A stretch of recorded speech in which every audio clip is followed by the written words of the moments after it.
my Toronto. VK on the beat. Check. I'm in Toronto where you wanna get the city love. I'm from Toronto where you wanna get the city love. I'm in Toronto like we wanna get the city love. My city love me back for my city love. Welcome to episode 1022 of Toronto Mic'd, proudly brought to you by Great Lakes Brewery, a fiercely independent craft brewery who believes in supporting communities, good times, and brewing amazing beer. Order online for free local home delivery in the GTA. StickerU.com. Create custom stickers, labels, tattoos, and decals for your home and your business. Palma Pasta. Enjoy the taste of fresh, homemade Italian pasta and entrees from Palma Pasta in Mississauga and Oakville. Ridley Funeral Home. Pillars of the community since 1921. Canna Cabana. The lowest prices on cannabis, guaranteed. Over 100 stores across the country. Learn more at cannacabana.com. And Ryobi. Join the cordless revolution with Ryobi's 18-volt 1 Plus system. There are 260 tools in the system, and it's available at Home Depot. Joining me this week is the Minister for Women and Gender Equality of Canada, the Honourable Marci Ien. Are you used to that yet? I'm not. I still kind of look to my left, look to my right, and then think, oh yeah, they're talking about me. I'm not sure I'll ever be used to it. Well, when you're this big, they call you Honourable. Oh boy. Oh boy. I was at an event a couple months ago and ran into Russell Peters, who said, just remember, I knew you when you were dishonorable. I said, Russell, please. Please, Russell, please. Well, that's fantastic. And I'm going to take you way back in a minute, but just to let the listeners know that we did meet on Zoom previously. So you were a guest on Dana Levinson's fine podcast On the DL. Yes, my friend. It was a pleasure to be on that podcast. And we did meet. And you said, Marci, I'd love to chat with you. And I said, absolutely. And here we are.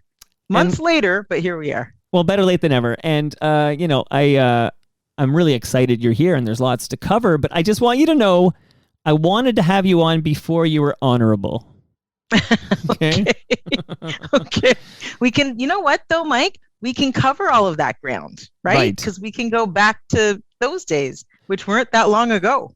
Well, hey, this is way back, maybe even much further back than you want to go, but I got a lovely note from somebody, so I'm going to play a few seconds of a song, and then we're going to talk about this. So just brace yourself, and I'm sorry, but it gets better from here. But let's get into this. Here. Okay. CKVR Channel 3, Cable 4 in Perry Sound. Happy people come together, let's shine. Sharing love with one another, let's shine. Let no difference grow between you, let's shine.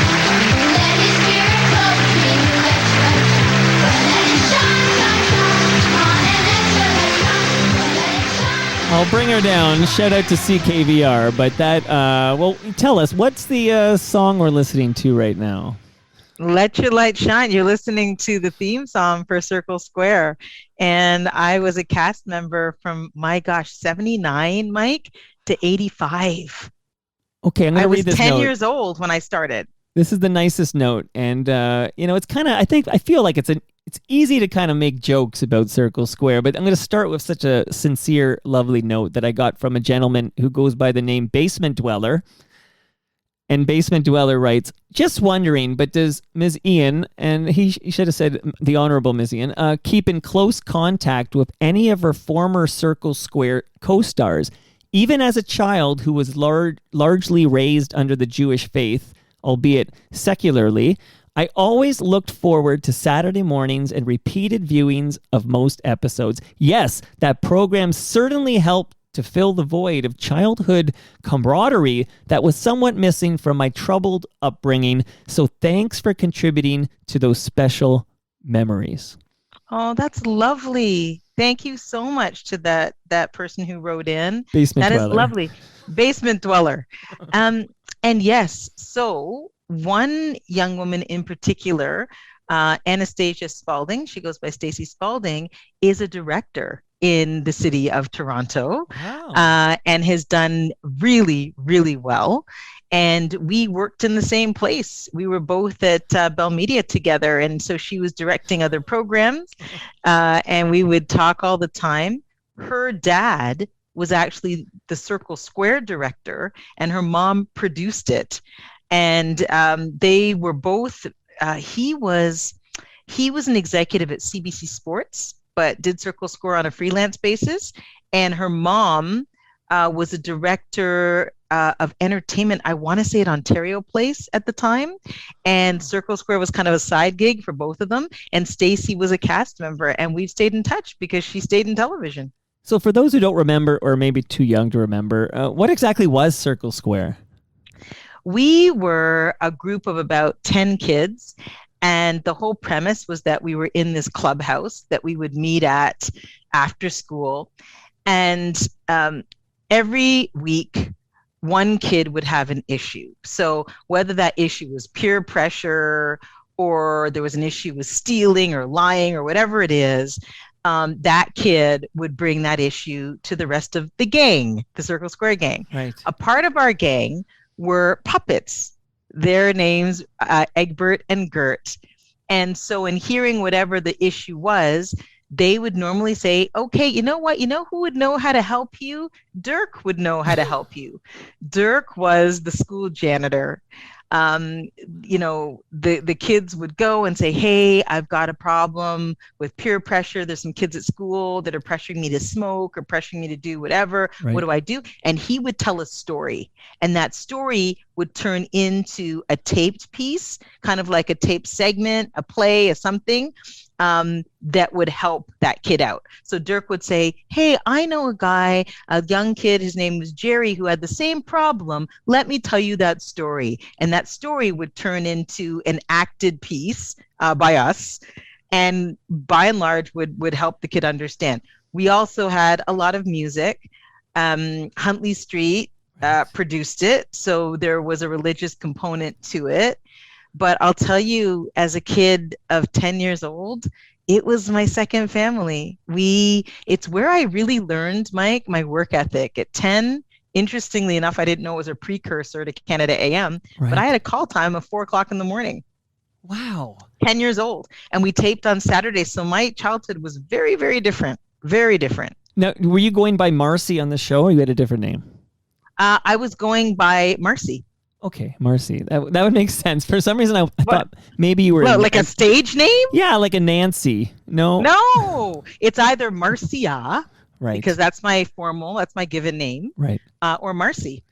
So let me ask, so you're doing Circle Square, you said, for years, and sounds like From 10 to 16. and you enjoyed the experience. Like, is that where you get the bug? Like, you want to be in front of a camera? Like, is this when you decide you want to somehow be in media?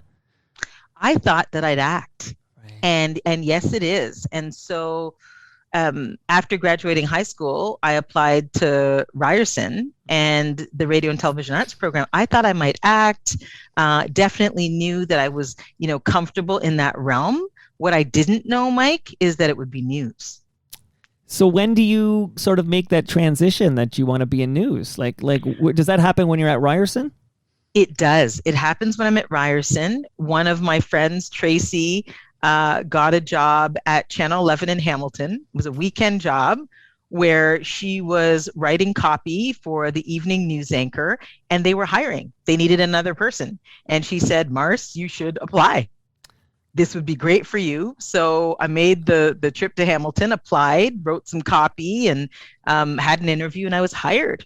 And so in my last year of school at Ryerson, I was working as a news writer at Channel 11 on the weekends. Okay, shout out to the Hammer, first and foremost. Shout out, big shout out to the Hammer. And there's a name I'm going to drop on you because I learned about this gentleman on social media like in the past week, because this person, I'm saving the name, you might already know, but turned 90.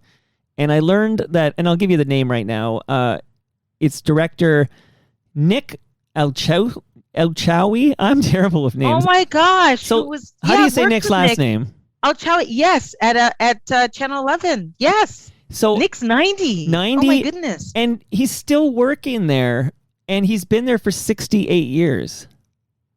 Isn't that nuts? Oh my gosh, you know what? It's unbelievable, but it's that kind of place. Like it was very much a family.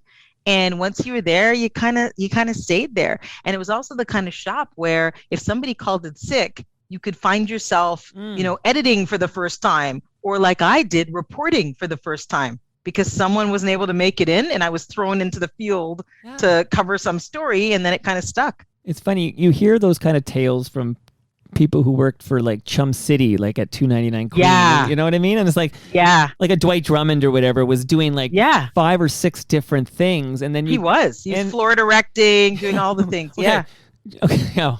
Yeah. Shout out to Joel Goldberg, who founded Electric Circus at 299 Queen, and we'll tell you that Dwight Drummond was working security at Electric too. Circus. Yes. Yeah, he was. I think Dwight and I were in the same radio and television arts class, and I think he might have been in school while he was doing security at Electric Circus. I think you're 100% right. And he went to, I think he went to Runnymede.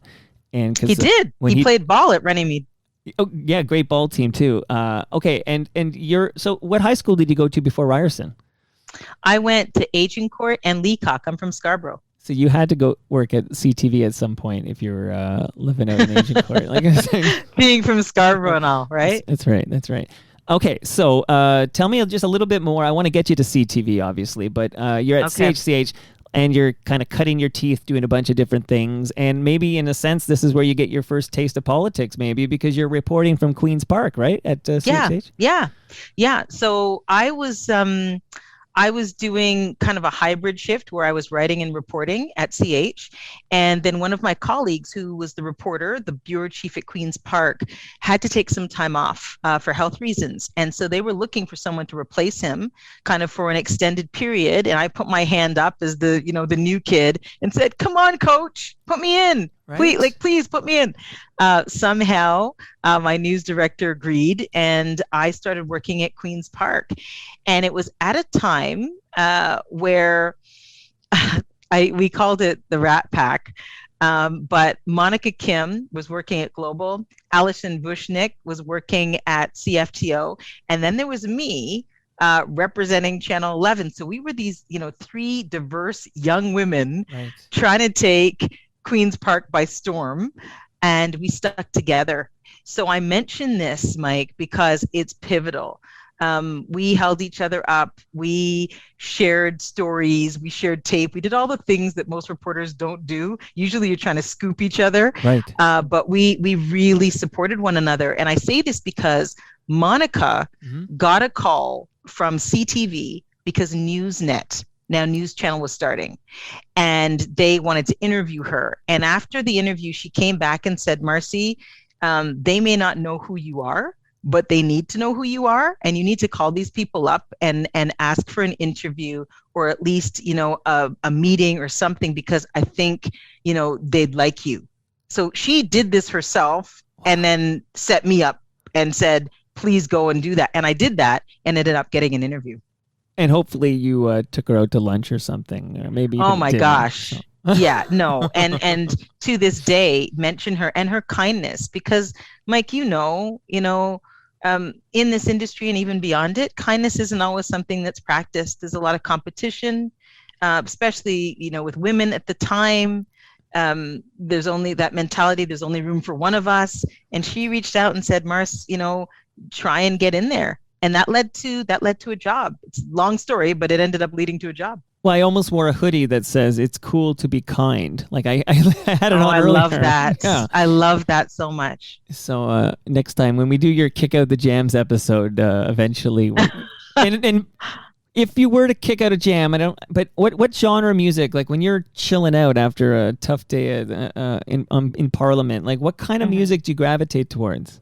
I like R&B. R&B. I grab it. Yeah, I like R&B, but old school R&B. But what's old school to you? Let me hear. Well, old school. I like Marvin Gaye. What are we talking about here? Marvin Gaye, Patti LaBelle. Yeah. Okay. Aretha, Luther. That kind of thing. A lot of Motown.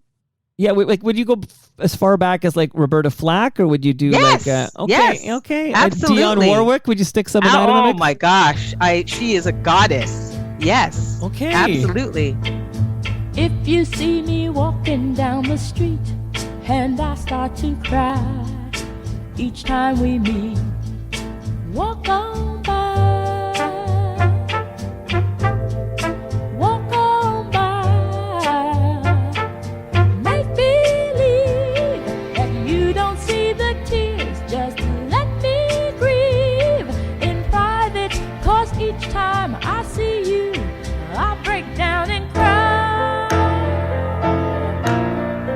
Walk on by, don't stop. Walk on by, don't stop. Walk on by.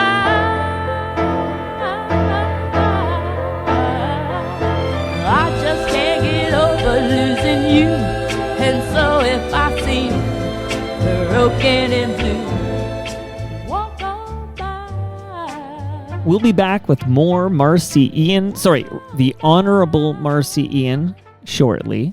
I want to thank some sponsors that helped to make this program possible. Great Lakes Brewery, free delivery in the GTA.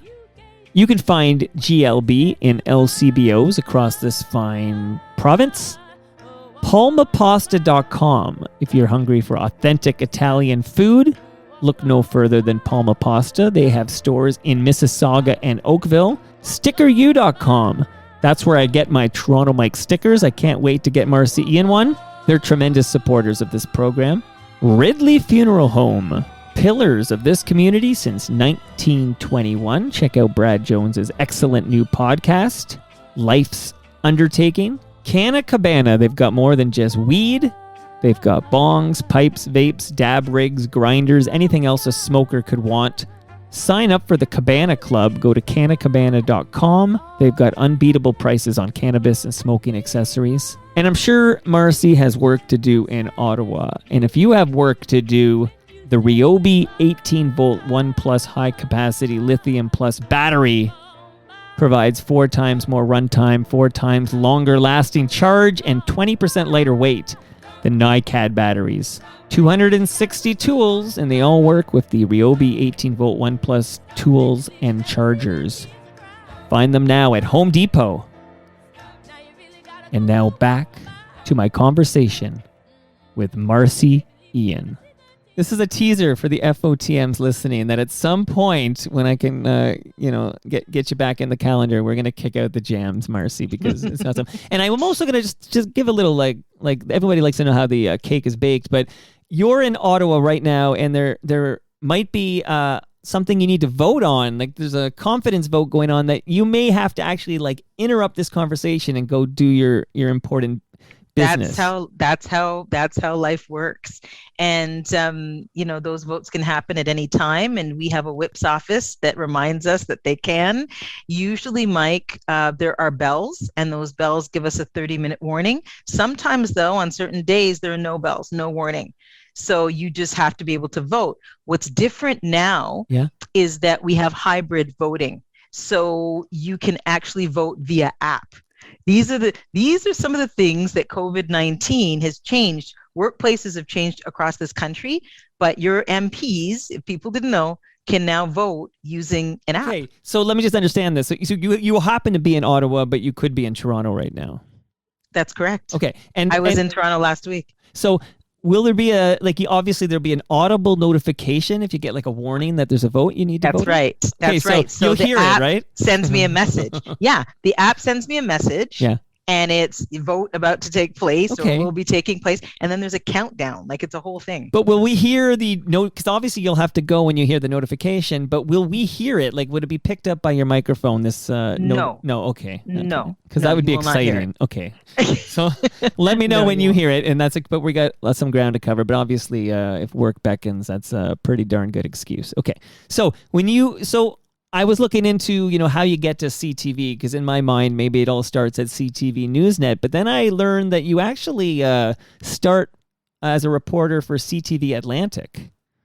Yeah. So during that time, that news channel time, it was probably the last big hiring across our country, because CTV needed to beef up its bureaus and create some right across the country, but beyond. So, the London Bureau, the Middle Eastern Bureau, like all of these different bureaus, in order to feed this new beast that would be 24 hours. And so there was this massive hiring, and I was part of that in 1997. Also part of that was Lisa LaFlamme. There was a huge class of us, right? It was Lisa LaFlamme, Donna Friesen. Right. There were a bunch of us at that time that were hired for CTV News Channel and CTV News.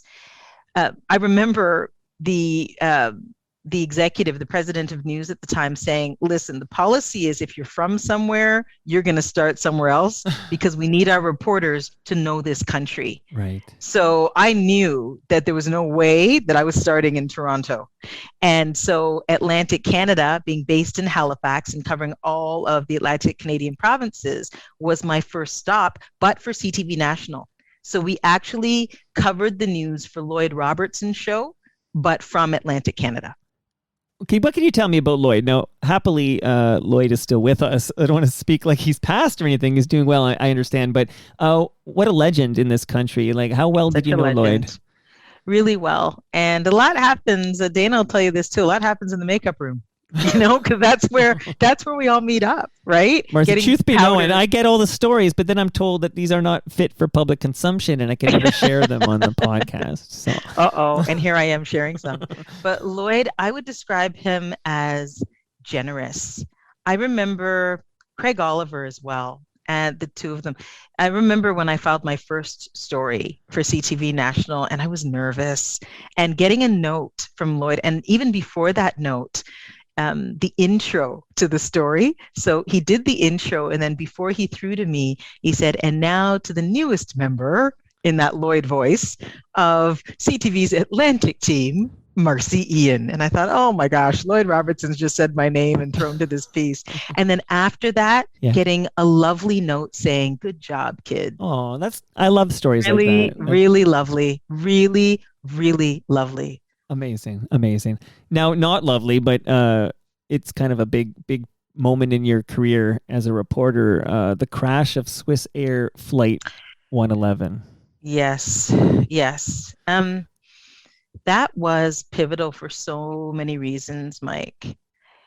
I've always thought, and wondered whether I had the goods to be a solid reporter. And the reason I wondered that a lot was because I had the propensity to get involved, to feel the stories. Stories weren't just stories. There were people behind those stories. And I always wanted to know how they made out, whether they were okay. And that's not something you're meant to do. There's supposed to be a neutrality that comes with news reporting. And with Swiss Air, it was literally the world descending on this tiny little picturesque place, Peggy's Cove, because that was an international flight. And when I say the world descended, I mean it, right? Who came after hearing the news of their lost loved ones and just wanted to be in the place where it happened. But at the same time, I learned so much about community, about, the little churches that kept their doors open just in case, people wanted to light candles, and the pastors and priests who were there for family members if they just wanted someone to talk to, and the fishers who opened their doors and said, come and stay with us if you don't have anywhere to stay. I learned about community, but I also learned about covering a story that was continuous. I remember clearly the night that plane went down and getting a call from our news desk saying, we're not sure what it is right now, but there could be something happening. I remember I was making pasta for dinner, right, and got this call, and I thought, okay. What I didn't realize was in going out there and investigating and finding out what happened, that I wouldn't return home for 2 days, because that's what happened. I just stayed there. And it was reporting. It was reporting around the clock for News Channel, for Canada AM, Lloyd show, like all of everything, and just pumping out as much information as I could. At the same time, the heartbreak of seeing these families who lost their loved ones was so difficult. I remember in particular this woman who broke apart from this group of family members, and she just ran into the ocean. Like Mike, she just took off. Like she just ran into the ocean and almost like trying to end it. And she had to be rescued and pulled back, wanting to just be with her loved one. Oh my God. Right? Like it was just It's hard, chilling, right? Marci. And like just the juxtaposition of such a horrific happening in such a picturesque, beautiful place. Yes. Because I've been to Peggy's Cove, and it's just like the most photogenic place on the planet, and then having such tragedy. Oh my goodness. Okay, but so awful tragedy, but it was a very high profile story that you were reporting on. And did that help lead to you joining the big leagues at CTV Newsnet? Well, yeah. So after that, I returned to Toronto. And again, it was a hybrid shift, but this time I returned to anchor CTV News Channel and then report. So I anchored on the weekends and then reported for Lloyd's show from the national news, CTV National News. It was downtown at the time for Lloyd's show. So 3 days reporting, 2 days anchoring. Good for you. I mean, I think we're going back here 20 years or more than that, I suppose. 25 years. Wow. So a lot of people know Marci Ien from Canada AM. And I'm wondering, basically, is it just at some point, how did you end up at Canada AM? So I was doing my news channel shift, which was a weekend shift. It was early Saturday, Sunday morning. And the anchor at the time that did Monday to Friday decided she was going to give up her Friday and do a 4-day week. So they said, well, you're already doing early morning Saturday, Sunday. Why not do Friday as well? When that anchor ended up leaving, I was asked to be the news anchor of Canada AM. And that's how it all started. And it actually started with me being separate from the rest of the crew, being in a different news channel studio. And then they said, we kind of like the chemistry here, and brought me into studio. And that's how it started. Okay, so you start anchoring the I guess the Canada AM broadcast, and then that's 2003 when that begins, and then it's 2011 when you become co-host. Yes. And here's a fact that I had to double check it when I heard it, and apparently it's true, but you're the first Black woman in this country to co-host a national morning show. That's right. That's right. And, when you're first at anything, Mike, there is this pressure, and it's mostly innate pressure. But as a Black woman, it was, I'm not just walking through this door. I'm taking a whole bunch of people, whole community with me through this door. So it was this whole idea where I didn't have any room in my mind. I thought I have no room for error here. I've got to get this right. I have to do it well, because my whole deal was I'm not going to be the last. And that means I'm going to do this well so that it creates opportunities for others. And that sounds great, but it also sounds completely unfair to you. It does. But, I've not always been fair to myself. And that's how it's been. Even in this position that I sit in now, the Honourable Jean Augustine, the amazing Jean Augustine, was the first Black cabinet minister in our country. Yes. And some almost 20 years later, here I am as the second one. And again, I'm thinking, I want there to be a third and a fourth and a 10th and a 15th. So I need to do this well and get it right. So yes, it is the pressure we put on ourselves, but it's always been there for me, Mike. Shout out to Jean Augustine, because I bike by her park every day. It's in Mimico, right on the yes, it is waterfront trail. And I had, for a period of my life, I lived in her riding in Etobicoke Lakeshore. Yeah, and tremendous. We loved her, and we wish she was still there, to be honest. But she's fantastic. Now, why did it take so long for you to become the second Black woman to hold a cabinet position? What's with the 20-year lag there? I don't know. But no one it just didn't happen. Right. And that's systems, Mike. It's systems. It's wanting to make change. It really has to be something that people want to do. It's not going to happen unless that happens. And here I am. But hopefully not another 20 years. When Canada's men's soccer team yesterday, shout out Jamaica. Oh my gosh. Huge shout out. I've been following this qualification tournament for quite a while, watching every single minute, and I was sort of like when we did not score in Costa Rica because we hit a couple of posts. Like if we had tied that game, we would have qualified.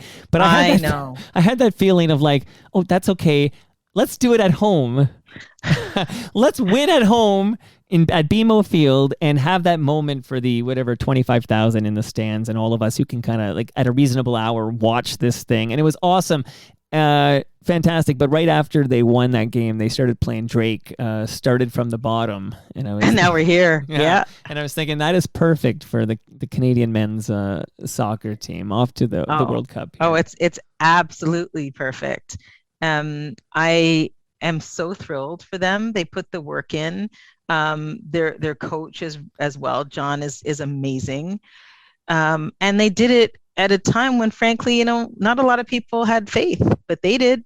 They believed in themselves, and they showed their mettle on the pitch, and so very proud, just really, really proud. And I think they could take it all the way. Watch out, everybody. Here comes Canada. No, absolutely. Like, qualifying was one thing that hasn't happened since 86, and that's exciting. But we're there to do some damage. Like, this is and let's remember, the greatest Canadian men's soccer player of all time possibly has not been playing these last few matches, of course, because of a heart condition. Yes. So when Alphonso Davies is healthy and joins us in the World Cup, watch out. Like, don't take us lightly.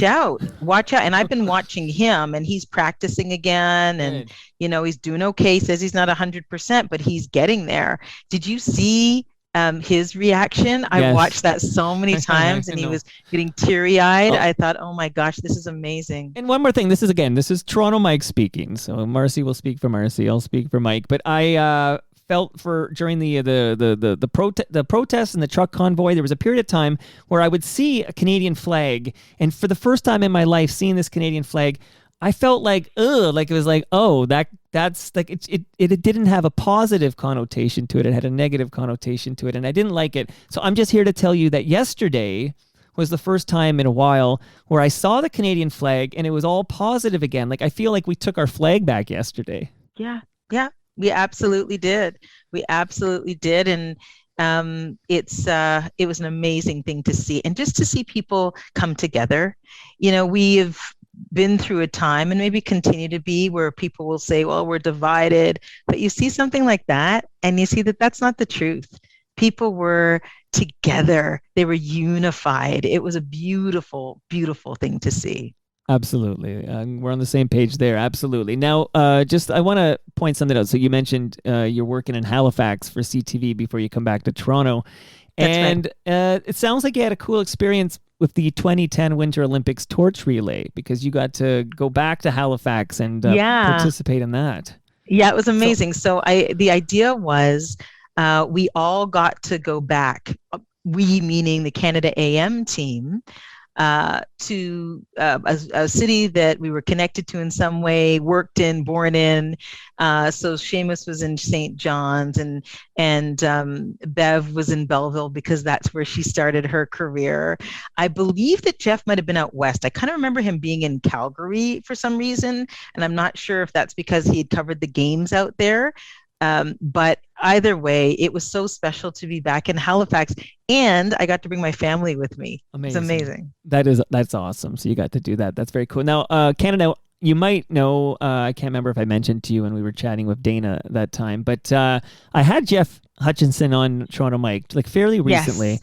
And we did like a pretty good deep, like I was very curious about, because Canada AM, when I was growing up, before you got there, big deal. Like Canada AM was this national broadcast. It was a big deal. And I guess it came to an end in 2016. It gets canceled. Mm-hmm. And so I'm curious from your perspective, why did Canada AM end? I think it ended because they wanted to rebrand. I think they wanted something younger, maybe, and hipper. And there we were in our 40s and 50s, and that's not what we represented. So they wanted to do things differently, and I guess felt that they couldn't work with us in order to do that. So it was just get rid of the whole thing and start from scratch. So how did you get notified? How much of a heads up did you get? I'm wondering, like, okay, this is the last day or whatever. No. We had a couple weeks to my recollection, but still not a lot of time. We really felt, though, that we didn't want to drag out a long goodbye. We didn't want to do that. And so while many members of the public found out the day before, right. We knew a little bit, before that time period, but we didn't want a 2-week goodbye or a 1 week, like we just didn't want that. So we put together what we could and said goodbye to the country, and so emotional, but at the same time, we were a family and we knew that we gave the country all that we could in those years. And speaking of Jeff, he tells me, and of course you would know, you worked with him, but he had given his, he was leaving anyway, he was retiring. He was retiring. Yeah, Jeff was retiring. And what a lot of people didn't know, and he probably told you, is that he was commuting to Charlottetown all the time, and really had given up a lot of time with his wife, with his family, with Heather, because he was back and forth. And he just came to the conclusion that this was the time for him to leave, not knowing, of course, that the show was ending. That was just his plan. Right. So in 2016, Canada AM ends its run and is replaced with a new show, which is a different show. Like you said, maybe it's a fresher, it's just a different show, and they wanted to rebrand. So that's what happened there. But what did the people at CTV decide to do with you, Marci? Well, we weren't sure what we were going to do, whether it would be a new show, whether, I'd be producing. So we weren't sure, but I moved to 299. So from news at Agincourt to 299, where lifestyle and entertainment is where I moved. And I started guest co-hosting on The Social. Tracy Melcher wasn't doing the show at that time. She had taken some leave, and there were different guest co-hosts kind of cycling through. And I started guest co-hosting, and then I became the permanent guest co-host. And then Trace decided when she was coming back that she wasn't going to come back to both shows. She was doing entertainment as far as E-Talk at the time, as well as The Social. And that's when I was offered a permanent permanent seat at the table. I have a very brief message from my mother, because I told my mom you were coming on, and so this is real. My mom wants me to tell you that she loved you on The Social. She absolutely loved you, Marci, on The Social. So. Oh, she's very sweet. What's your mom's name? Mary. Thank you, Mary. That's very lovely. Thank you. Listen, I found my voice on the show, Mike. There are so many people that wrote to me and said, we thought we knew you. We'd wake up and eat our breakfast and watch you every morning on Canada AM, but we're just getting to know you now, because it was very much opinion based. And all of a sudden, it wasn't covering other people's stories. It was telling my own. But how come? So, I mean, that's a big, significant shift. You go from reporter to talk show. Huge shift. How comfortable were you in opening yourself up and sharing, the personal side of Marci Ien with the country? At first, not so much. And then it got easier. And it got easier, Mike, because I trusted the women that I was sitting at the table with. We became fast family, and you need to have that, and you need to have that kind of chemistry in order to open up that way. If you're not comfortable with the people that you're going into battle with every day, if you don't trust them to the nth degree, it's not going to work. And it worked because we became fast family, and they are still my best friends. Well, we want to shout them out. Can we shout out the hosts of The Social? Yeah, absolutely. So there is Melissa Grello, Cynthia Loist. There is also Jessica Allen, and Elaine Louie. Good. Yeah. I think when my wife is on maternity leave, that my wife and my mom went to a taping of The Social. This was Oh, did they? yes, and I took a screen cap because they gave something away to everybody in the audience, and I guess you're told to be enthusiastic no matter what it is. Just be, I don't know what it was. I can't remember, but they got something nice, and then they acted like they got a new car. Like it was like Oh my gosh. Oh my it was gosh. quite the reaction. Well, So. we would take pictures with the audience as Yes. well. I don't know if your wife and mom, but we would take pictures every day after every show and get to know the people that came to watch us and thank them for coming. And that was one of my favorite things to do. Well, when I looked at my calendar and I said, "Oh, good, I get to talk to Marci today," and I was thinking of The Social, I was thinking about a day like today. The Social's got to blow up because everybody's talking about something that happened at the Oscars last night. Like, and I was thinking, like, oh my goodness, like what Marci doesn't have to. You bring her take to the, but and you don't. I'm just curious. Do you have like what would you have said on The Social like about what happened yesterday? And everybody knows what I'm talking about. But I would have gone. Well, I get into the psychology of things, and I just bought Will's book the other day, okay. and he talks a lot about the guilt he felt growing up watching his mom get abused by his dad. And that it actually, led to suicidal thoughts. And he's lived with that he watched his mom endure all this abuse and wasn't there for her. So I don't think, and I'm getting psychological here. Sure. I don't think, Mike, that taking that role to play Richard Williams was an accident. The whole idea of this man as protector of his family and his girls was an accident. And he even talked about it after hitting Chris Rock. He went up and accepted his Oscar and talked about being this protector. And I think it's about being what he wasn't. I do. I think it's about rectifying that situation with his mom and being this uber protector. Now, having said that, violence is never the answer. Chris Rock used words. I would have been fine with the words. I wasn't so fine with him strutting up to the stage and slapping Chris Rock. So very interesting though that your psychology angle there, because it's almost like perhaps this is like a misdirected rage where essentially there is something triggered with Will about what you're referring to. Interesting. I think so. I really think so. And maybe it's because, I've got his book and everything up, but I really think so. This whole idea of protector and what he wasn't, and maybe having a do-over. My worry, of course, father of four here, is the message it sends. Like there was because that show went on. Like nobody took him out.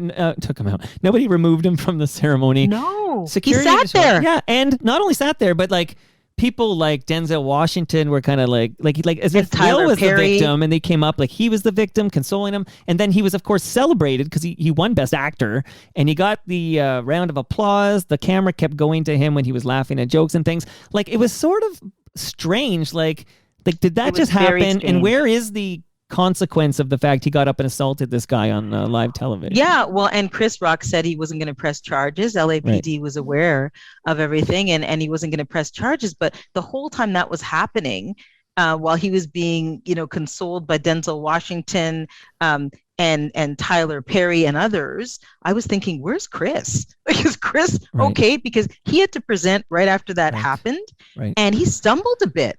Like, I thought, is he all right? Like, he got hit. That's got to be shocking, right? Because I don't think the last thing you're expecting is that. And even when Will Smith comes up, you think because he was laughing and he's coming up and maybe he's going to, hug you or pretend to whatever, do something, and then to slap him. Yeah, kind of a shock. By the way, I will tell you this personally.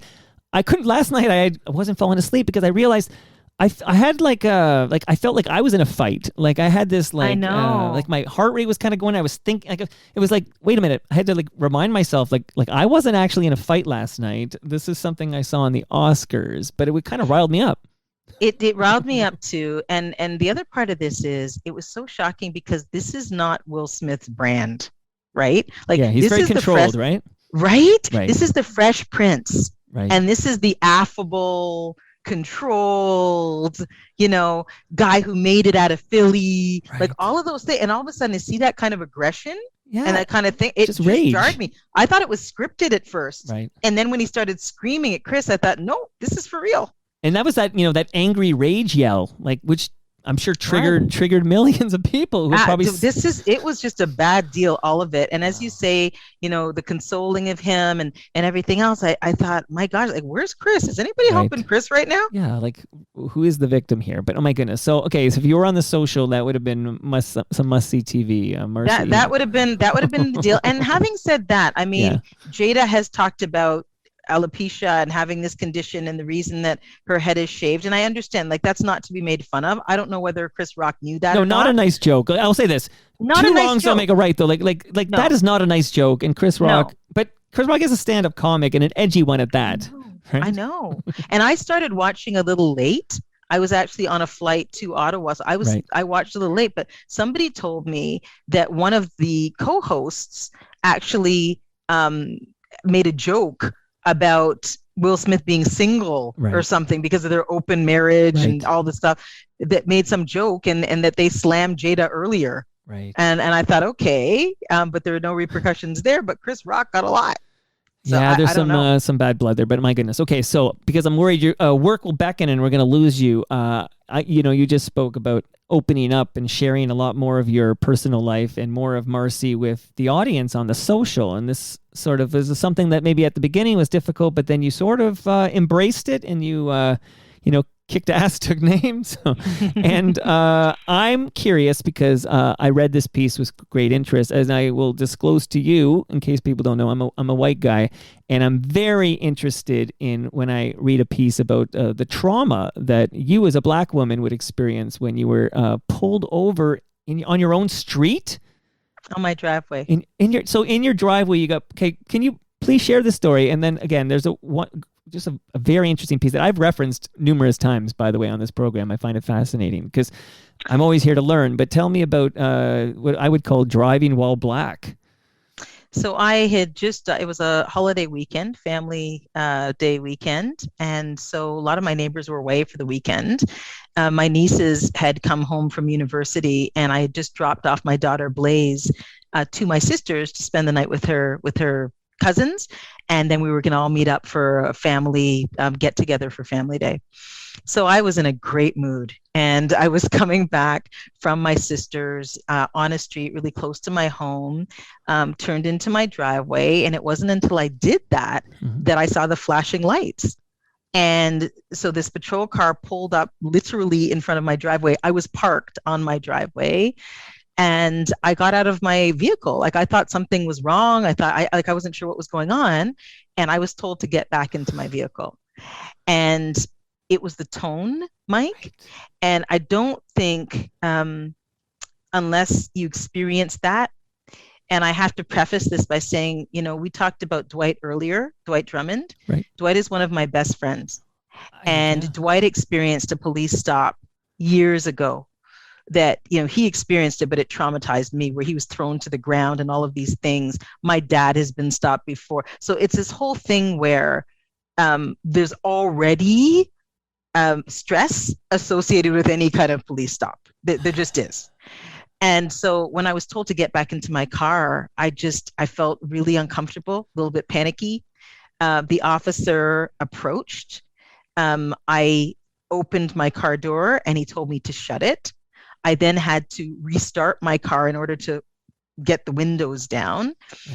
And the first question that he asked me was whether I lived there. He then asked for my identification, and I handed it over. He was looking at my address, looking at everything else. And it took a while for him to let me know why he stopped me. He said that I hadn't stopped at a stop sign. There's a stop sign located very close to my daughter's school.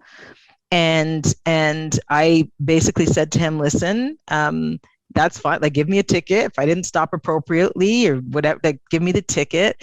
But it was the way I felt and the way that I was treated and the tone. I just didn't appreciate it. And that was, I had been stopped 2 or 3 times in my own neighborhood. And, Mike, I have to say, it shouldn't matter what you're wearing, right? It shouldn't matter. Right. But when I'm, running errands in my neighborhood, I'm not wearing a business suit. So whether I'm wearing a hoodie and Converse and jeans, like that's usually me. And, the first question, and I asked my other girlfriends, white girlfriends, I asked Dana, Right. I asked others, like, has this ever happened to you? The first question is this your vehicle? And the second question is usually, do you live around here? And I take exception with that. Right. And because this was the third time, I just kind of thought, I just can't. So I just said, listen, give me whatever ticket you need to give me or whatever. But after that experience, I walked into the house and I was a puddle. I just broke down and I cried. I was so stressed out by it. And the stuff that goes through your mind as a Black person is, some people don't survive these things. Right. It may be a lot for other people to understand, but some people don't survive these things. And I felt very much alone out there. And then I also have to say, I decided to write about it because I thought I can be a voice for others who don't have the voice to do that. And I did it. And the vitriol that came with it was something else. Okay. I'm sorry you went through that. I think I often say that like sunlight's the best antiseptic. Like shine a light on this because then we can all learn from this. My neighbor Kareem is a Black man, and we will chat, and he'll talk about being pulled over by cops, and he calls it DWB. He's pulled over for driving while black is his how he explains it. And it's for trying to understand and relate. It's very difficult because you don't get pulled over for driving while white in this city. So it's terrible what you're explaining there. And I guess when you talk to your white girlfriends about this, I take it they don't have the same experiences. No, not at all. And it's interesting because one of my girlfriends is an auto journalist.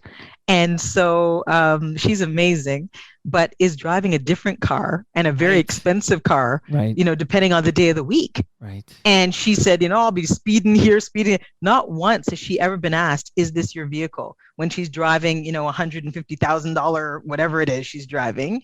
And she said, not once, and pretty young doing that. And not once has she ever been asked those questions, ever. Where the first question isn't, here's why I'm stopping you. The first question basically is, you don't belong here, or statement, or the way it's framed. Right. Where are you from? Do you live here? Do you live around here? And is this your vehicle? And this trauma that you speak of, because this can be a life and death. We've seen this. We've seen this over and over again, where it could be a life and death situation for a Black person. It can be, and I've said this before. I've got 3 nieces and a daughter, but when I was pregnant with my son, I cried because I thought, this is a Black boy, and what is this going to mean? What kinds of conversations am I going to have with my Black son to make sure that he comes home to me at night?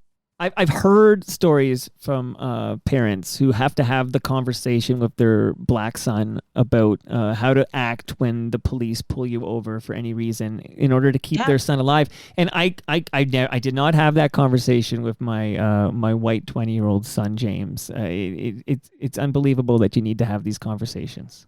Unbelievable. But as you say, it's important to talk about this, right? For sure. And bring it fully into the light, because the only time that we're going to rectify things is by doing that. And really, it's a big reason I ran, to have a voice at the table and bring my life experience and experiences to the table. Well, that was my very next question, Marci. You stole my thunder there. I was going to ask you, what made you decide to leave media for politics? It was never something that I wanted, Mike, but George Floyd was killed. Ahmaud Arbery was killed, and I was looking to serve differently. And I really thought that having my voice at the table would matter. My experiences would matter. And that I could inform things, policy discussions in different ways, and help to shape some policies in this country. I think if we're going to change a system, we've got to be part of that system. So I wanted to be part of the system. Now, great question came in here. Now, of course, so I guess, like, how do you get the Liberal nomination, like, to run as the member of the Liberal Party of Canada? Like, Was it just that they thought you could win, so you got the gig? Like, how does that process work? I got a phone call asking whether I would consider running for the Liberal Party. And after serious talks with my family and some close friends for quite a while, I decided that I would. Mine was a little different because it was a by-election, and it was during COVID, the height kind of COVID. And so it was a little different. I became the nominee and then ran. Good question comes in from Linda, who's a good FOTM herself. Linda says, "Hey, Mike, you've probably thought of this one, but I wanted to get Marci's thoughts on how she felt running against Annamie Paul in the last election and how Ms. Paul was treated by her party." I ran after the by-election in that general, having put in some major work and groundwork, spending time with community members, understanding the challenges, knowing what kind of changes we wanted to make and things we wanted to help with, spending a lot of time with kids. So when I ran, I was running to win and to keep that riding because there's work that I wanted to do. It was unfinished business for me. Would it have been great to have Annamie in government? Absolutely. Brilliant, brilliant woman, brilliant and Black and Jewish and a first and all of these things. But, it wasn't to be. Right. I wanted to win. So it was a competition. I worked really, really hard, and I'm glad that we did. Did you, the follow-up from Linda is, have you spoken to Annamie since she stepped down as leader of the Greens? I have not spoken to her, sent a note, but I have not spoken to her.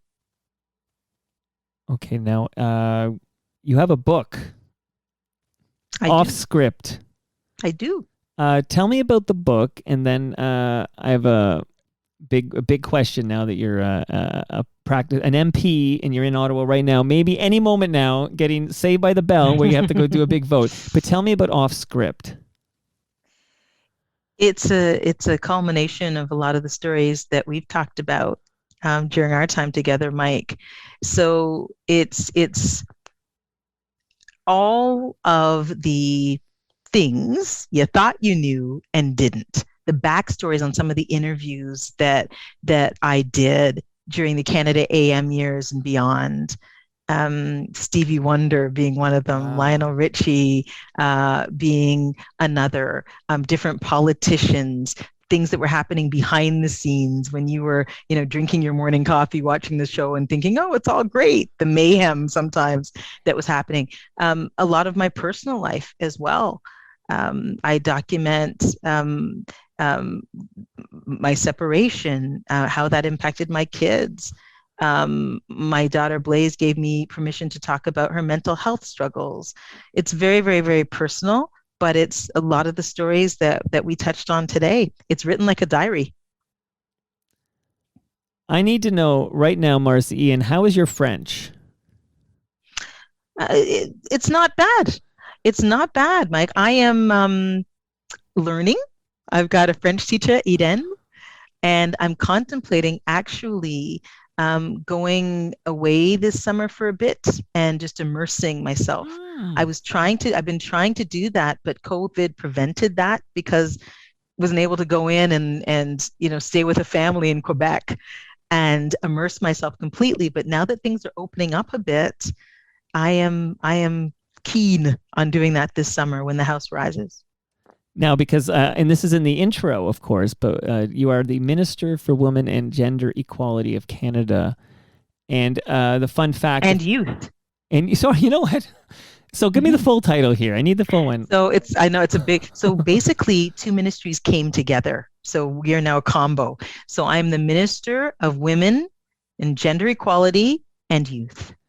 Oh my goodness, I might have to edit that intro. But there are now, I guess you know this, but there's now more ex-Canada AM hosts in federal cabinet than there are Albertans. It's true. They called us the Canada AM cabinet when I was sworn in. I was howling because, of course, Seamus O'Regan is the Minister of Labor. Right. That's And wild. so Like, what's the that two like of though us, when it's you and wild. Seamus talk? Like, that's got to be bananas. Like, It's amazing, but I will share something with you. Being sworn into cabinet just moments before this past November, Seamus, who knows me so well, as I was, looking around and probably looking, taking everything in, and he could read my mind, and he said, "You belong here." yes. He just looked at me and he said, "Marci, you belong here."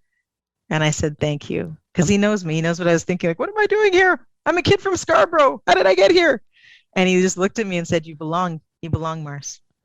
So why did I ask you about your French? You probably know. Here's where I'm going with this, and I know Tell me. I'm wondering what you'll say here. Okay, so you could be Prime Minister of Canada one day.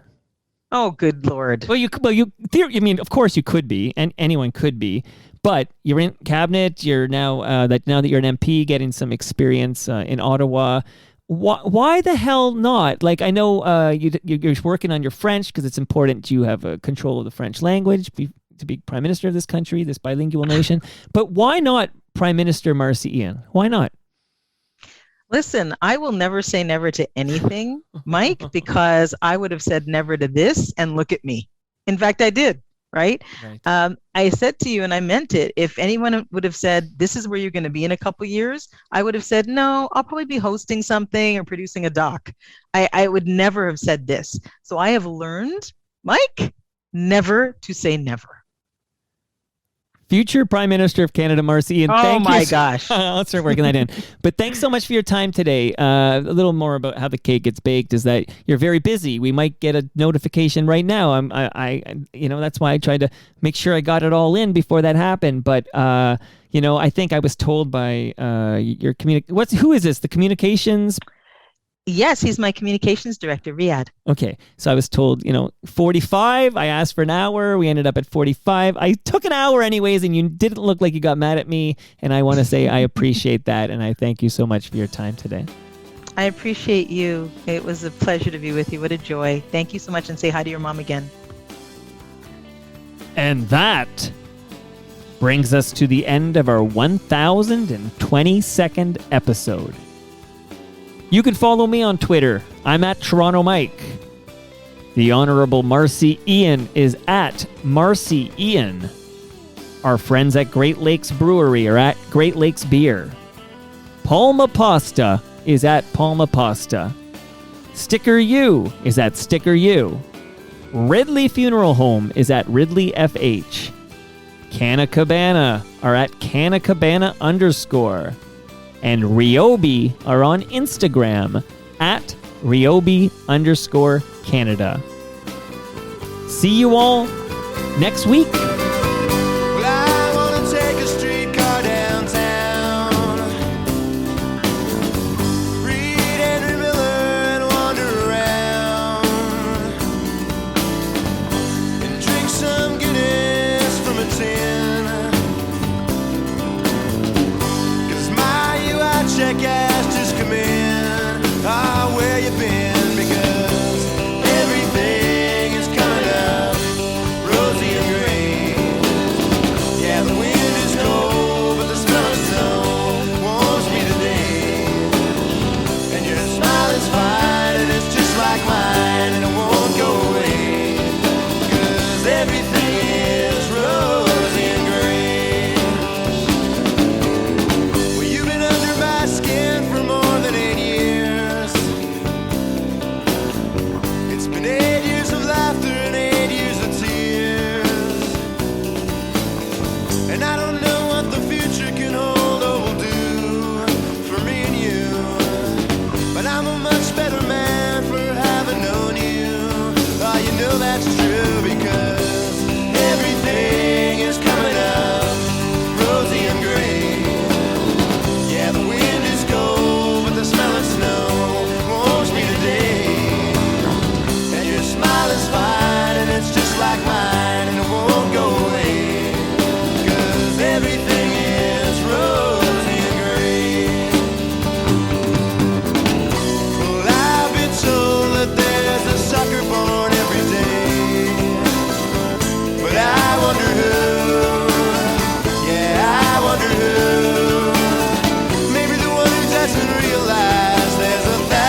can.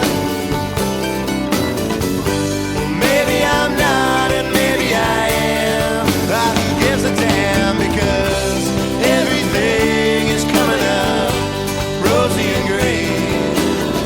Yeah, the wind is cold, but the smell of snow warms me today. And your smile is fine, and it's just like mine, and it won't go away. 'Cause everything is rosy and gray. Well, I've kissed you in France, and I've kissed you in Spain, and I've kissed you in places I better not name. And I've seen the sun go down on Shakra